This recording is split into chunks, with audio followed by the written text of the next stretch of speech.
ಓಂ ಶಾಂತಿ. ಅಂದ್ರೆ ಇವತ್ತು ನಾವು ಒಂದು ಚಿಕ್ಕ ಪ್ರೇರಣಾದಾಯಕ ಆಧ್ಯಾತ್ಮಿಕ ಕಥೆಯಿಂದ ನಮ್ಮ ಚರ್ಚೆ ಶುರು ಮಾಡೋಣ ಅಲ್ವಾ? ಖಂಡಿತ. ಒಳ್ಳೆ ಐಡಿಯಾ. ಇದು ನಮ್ಮ ಇವತ್ತಿನ ವಿಷಯಕ್ಕೆ ಒಳ್ಳೆ ಅಡಿಪಾಯ ಆಗುತ್ತೆ. ಒಮ್ಮೆ ಒಬ್ಬ ರಾಜ ಇದ್ದ. ಅವನಿಗೆ ಅರಮನೆಯಲ್ಲಿ ದಿನವೂ ಭಿನ್ನ ಭಿನ್ನ ಬೆಲೆ ಬಾಳುವ ಭಕ್ಷ್ಯ ಭೋಜ್ಯಗಳ ಔತಣ ಇರ್ತಿತ್ತು. ಆದ್ರೆ ಆರೋಗ್ಯ ಸರಿ ಇರ್ಲಿಲ್ಲ ಅಲ್ವಾ? ಹೌದು, ಕರೆಕ್ಟ್. ಯಾವಾಗ್ಲೂ ಹೊಟ್ಟೆನೋವು, ಆಮೇಲೆ ಅನಾರೋಗ್ಯ. ಆದ್ರೆ ಇನ್ನೊಂದೆಡೆ ಅದೇ ರಾಜ್ಯದಲ್ಲಿ ಒಬ್ಬ ಬಡ ರೈತ ಇದ್ದ. ದಿನವಿಡೀ ಕಷ್ಟಪಟ್ಟು ಕೆಲಸ ಮಾಡಿ ಕೇವಲ ಒಂದು ರೊಟ್ಟಿ ಮತ್ತೆ ಈರುಳ್ಳಿ ತಿಂದು ಬಹಳ ಆರೋಗ್ಯವಂತನಾಗಿದ್ದ. ನಿಜ, ನೆಮ್ಮದಿಯಿಂದ ನಿದ್ದೆ ಮಾಡ್ತಿದ್ದ. ರಾಜ ವೈದ್ಯರನ್ನು ಕೇಳಿದಾಗ ಅವ್ರು ಹೇಳಿದ್ರು, ನಿಮ್ಮ ರೋಗಕ್ಕೆ ಕಾರಣ ನಿಮ್ಮ ಅತಿಯಾದ ಭಿನ್ನ ಭಿನ್ನ ಖಾದ್ಯಗಳ ಸೇವನೆ. ಸರಳ ಆಹಾರದಲ್ಲಿರೋ ಶಕ್ತಿ ಮತ್ತೆ ನೆಮ್ಮದಿ ಆಡಂಬರದಲ್ಲಿಲ್ಲ ಅಂತ. ಎಕ್ಸಾಕ್ಟ್ಲಿ. ನಮ್ಮ ಆಧ್ಯಾತ್ಮಿಕ ಜೀವನದಲ್ಲೂ ಇದೇ ತರ ಆತ್ಮಾಭಿಮಾನಿ ಸ್ಥಿತಿ ಮತ್ತೆ ಸರಳತೆ ನಮ್ಮನ್ನ ಸದಾ ಆರೋಗ್ಯವಾಗಿ ಇಡುತ್ತೆ ಅಲ್ವಾ? ಇಂದಿನ ಮುರಳಿ ಚಿಂತನೆಗೆ ನಿಮಗೆ ಸ್ವಾಗತ. ಇವತ್ತಿನ ಮುರಳಿ ದಿನಾಂಕ 19/5/2026. ಇವತ್ತಿನ ಮುರಳಿಯ ಮುಖ್ಯಾಂಶ ನೋಡೋದಾದ್ರೆ ಬಾಬಾ ಹೇಳ್ತಾರೆ, ಮಧುರ ಮಕ್ಕಳೇ, ಆತ್ಮಾಭಿಮಾನಿ ಭವ, ನಡೆಯುತ್ತಾ ತಿರುಗಾಡುತ್ತಾ ಏಳುತ್ತಾ ಕುಳಿತುಕೊಳ್ಳುತ್ತಾ ಇದೇ ಅಭ್ಯಾಸ ಮಾಡುತ್ತಾ ಇರಿ, ಆಗ ನಿಮ್ಮದು ಬಹಳ ಉನ್ನತಿಯಾಗುತ್ತಿರುವುದು ಅಂತ. ಅಂದ್ರೆ ಕೇವಲ ಯೋಗಾಸನದಲ್ಲಿ ಕೂತಾಗ ಮಾತ್ರ ಅಲ್ಲ. ಹೌದು. ಆತ್ಮಿಕ ವಿದ್ಯಾರ್ಥಿಗಳೇ, ಬಾಬಾರವರು ಇವತ್ತು ನಮಗೆ ಆತ್ಮಾಭಿಮಾನಿ ಸ್ಥಿತಿಯ ನಿರಂತರ ಅಭ್ಯಾಸದ ಬಗ್ಗೆ ಗಮನ ಹರಿಸೋಕೆ ಹೇಳ್ತಿದ್ದಾರೆ. ಅಂದ್ರೆ ನಾವು ಕೇವಲ ಧ್ಯಾನದಲ್ಲಿ ಕೂತಾಗ ಮಾತ್ರ ಅಲ್ಲ, ದಿನನಿತ್ಯದ ಪ್ರತಿಯೊಂದು ಕರ್ಮ ಮಾಡುವಾಗಲೂ ನಾನೊಂದು ಆತ್ಮ ಅನ್ನೋ ಪ್ರಜ್ಞೆ ಇರಬೇಕು.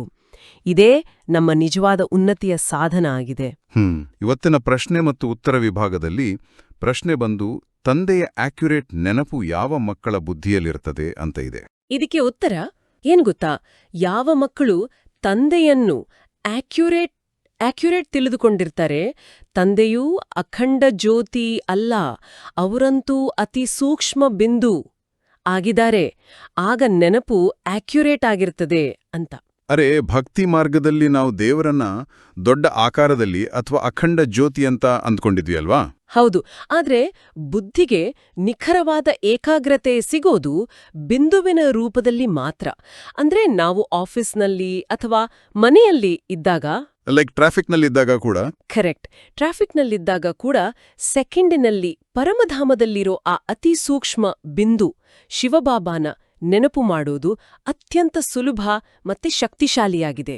ಖಂಡಿತ. ಈಗ ನಾವು ಮುರಳಿಯ ಮುಖ್ಯ ಭಾಗದ ವಿಶ್ಲೇಷಣೆಗೆ ಬರೋಣ. ಮೊದಲನೇ ವಿಭಾಗ ಸರಳ ಜೀವನ ಮತ್ತೆ ಆಹಾರದ ಮೇಲೆ ನಿಯಂತ್ರಣದ ಬಗ್ಗೆ ಇದೆ. ಮುರಳಿ ಸಾಲುಗಳು ಈ ಥರ ಇದೆ: ಹೊಟ್ಟೆಗಾಗಿ ಕೇವಲ ತುಂಡು ರೊಟ್ಟಿಯನ್ನು ತಿಂದರೆ ಸಾಕು, 10 ರೂಪಾಯಿಗಳಲ್ಲಿಯೂ ಮನುಷ್ಯರು ಹೊಟ್ಟೆ ತುಂಬಿಸ್ಕೊಳ್ತಾರೆ, 10,000 ರೂಪಾಯಿಗಳಲ್ಲಿಯೂ ಭಿನ್ನ ಭಿನ್ನ ಪದಾರ್ಥಗಳನ್ನು ತಿನ್ನುವುದರಿಂದ ರೋಗಿಯಾಗ್ಬಿಡುತ್ತಾರೆ, ಸನ್ಯಾಸಿಗಳು ಮನೆ ಮಠ ಬಿಟ್ಟು ಕಾಡಿಗೆ ಹೋಗ್ತಾರೆ ಅಂತ ಇದೆ. ಬಾಬಾ ಹೇಳ್ತಾರೆ, ಮಕ್ಕಳು ಆಹಾರದ ವಿಷಯದಲ್ಲಿ ಲೋಭಿಗಳಾಗಬಾರ್ದು ಅಂತ. ನಾವು ಆಧ್ಯಾತ್ಮಿಕ ದಾರಿಯಲ್ಲಿದ್ದೀವಿ ಅಲ್ವಾ? ಹೌದು. ನಮಗೆ ಸಿಕ್ಕ ರೊಟ್ಟಿ ಪಲ್ಯದಲ್ಲಿ ತೃಪ್ತಿ ಪಡಬೇಕು. ನಿಜ. ಇವತ್ತು ಜನ ನಾಲಿಗೆಯ ರುಚಿಗೆ ಬಿದ್ದು ಜಂಕ್ ಫುಡ್ ಆಮೇಲೆ ದುಬಾರಿ ಆಹಾರಗಳ ಹಿಂದೆ ಹೋಗಿ ಆಸ್ಪತ್ರೆಗೆ ಸೇರ್ತಾರೆ. ನಮ್ಮ ಬ್ರಹ್ಮ ಬಾಬಾ ಮತ್ತೆ ಮಮ್ಮಾರವರ ಬೆಗ್ಗರಿ ಪಾಟ್ ನೆನಪಿಸ್ಕೊಳ್ಳಿ. ಆ ಕಠಿಣ ತಪಸ್ಸಿನ ಸಮಯ ಅಲ್ವಾ? ಎಂಥವು ದೈವಿ ನಶೆಯಲ್ಲಿದ್ರು.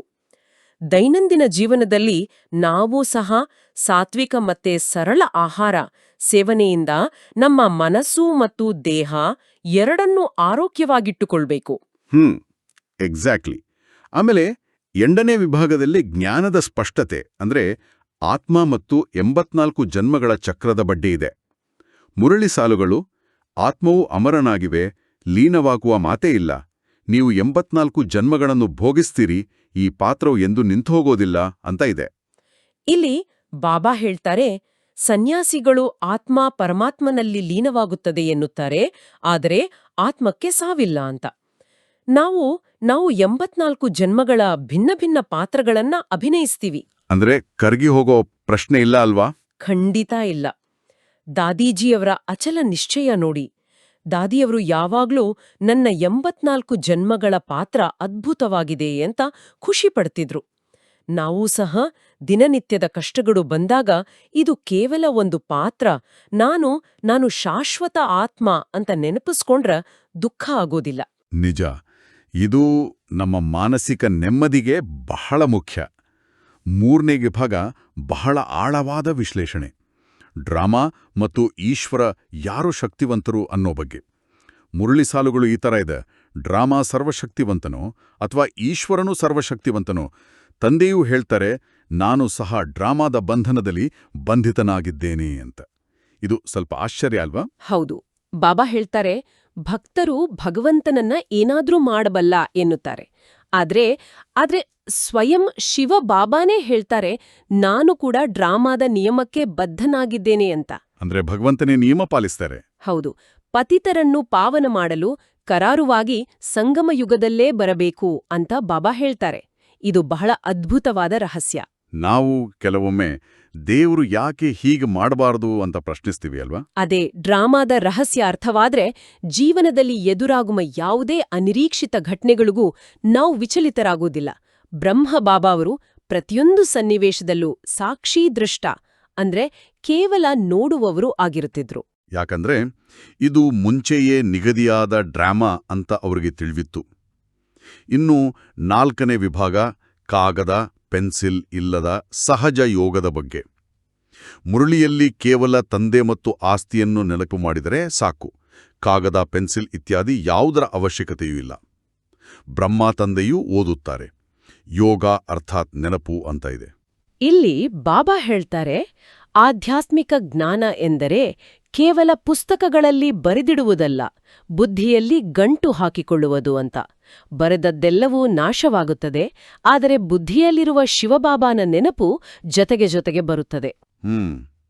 ಮಮ್ಮ ಅವರ ಉದಾಹರಣೆ ತಗೊಂಡ್ರೆ, ಅವರು ತಮ್ಮ ಕರ್ಮಗಳನ್ನ ಮಾಡುತ್ತಿರುವಾಗಲೂ ನಿರಂತರವಾಗಿ ಯೋಗಯುಕ್ತರಾಗಿರುತ್ತಿದ್ರು ಅಲ್ವಾ? ಹೌದು. ದೈನಂದಿನ ಜೀವನದಲ್ಲಿ ಆಫೀಸ್ ಕೆಲಸ ಮಾಡುತ್ತಿರಲಿ, ವಾಹನ ಚಾಲಾಯಿಸುತ್ತಿರಲಿ, ನಮ್ಮ ಲೌಕಿಕ ತಂದೆಯನ್ನು ನಾವು ಹೇಗೆ ಸಹಜವಾಗಿ ನೆನಪು ಮಾಡುತ್ತೇವೋ ಹಾಗೆಯೇ ಪರಮಪಿತ ಶಿವಬಾಬಾನನ್ನು ನೆನಪು ಮಾಡಬೇಕು. ಇದುವೇ ಕರ್ಮಯೋಗ. ಇದು ಅರ್ಥ ಆಯ್ತು. ಮಧುರಾತಿ ಮಧುರ ಅಗಲಿ ಹೋಗಿ ಮರಳಿ ಸಿಕ್ಕಿರುವ ಮಕ್ಕಳ ಪ್ರತಿ ಮಾತಾಪಿತಾ ಬಾಪ್ ದಾದಾರವರ ನೆನಪು, ಪ್ರೀತಿ ಹಾಗೂ ಸುಪ್ರಭಾತ. ಆತ್ಮಿಕ ಮಕ್ಕಳಿಗೆ ಆತ್ಮಿಕ ತಂದೆಯ ನಮಸ್ತೆ. ಆತ್ಮಿಕ ಮಕ್ಕಳೇ, ಈಗ ನಾವು ಇಂದಿನ ಮುರಳಿಯ ಸಾರಾಂಶವನ್ನ ನಮ್ಮ ಜೀವನದಲ್ಲಿ ಅಳವಡಿಸಿಕೊಳ್ಳಲು ಧಾರಣೆಯ ಮುಖ್ಯ ಅಂಶಗಳನ್ನು ನೋಡೋಣ. ಧಾರಣೆಗಾಗಿ ಮುಖ್ಯ ಸಾರದಲ್ಲಿ ಪಾಯಿಂಟ್ 1 ಬಾಬಾ ಹೇಳ್ತಾರೆ, ಸ್ವದರ್ಶನ ಚಕ್ರಧಾರಿಗಳಾಗಿ 84 ಜನ್ಮಗಳ ಚಕ್ರವನ್ನ ಬುದ್ಧಿಯಲ್ಲಿ ತಿರುಗಿಸುತ್ತಾ ಇರಿ ಅಂತ. ಬೇಹದ್ದಿನ ಆಸ್ತಿ ಪಡೆಯಲು ಪಾವನರಾಗಬೇಕು ಅಲ್ವಾ? ಕರೆಕ್ಟ್, ಪಾವನರಾಗಬೇಕು. ಆಮೇಲೆ ಪಾಯಿಂಟ್ 2 ಬಾಬಾ ಹೇಳ್ತಾರೆ, ಯಾವುದೇ ಪದಾರ್ಥದ ಲೋಭ ಇರಬಾರ್ದು, ಸಿಕ್ಕಿರುವ ತುಂಡು ರೊಟ್ಟಿಯಲ್ಲೇ ಖುಷಿಯಾಗಿ ನಿರಂತರ ತಂದೆಯ ನೆನಪಿನಲ್ಲಿರ್ಬೇಕು.